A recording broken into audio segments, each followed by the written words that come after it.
92 cas de variole du singe dans le monde et plus précisément en Europe et aux États-Unis et sont confirmés par l'Organisation mondiale de la santé. C'est quoi la variole du singe et quels sont les modes de transmission? La réponse avec Abdourahim Sagour Youssouf, médecin généraliste, joint au téléphone par Mohamed Issène.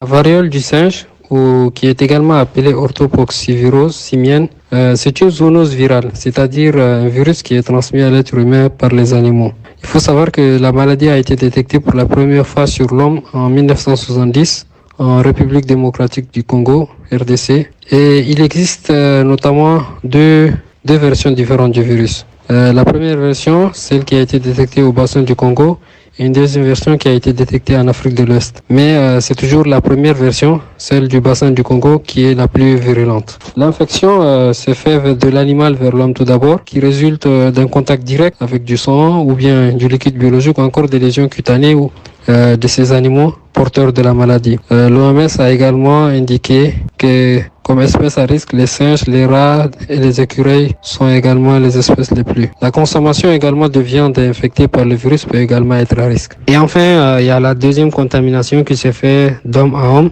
donc qui est le résultat d'un contact étroit avec une personne porteuse de la maladie. Vous êtes en face d'une personne porteuse de la maladie et qui vous asperge ses gouttelettes respiratoires et du coup vous êtes infecté.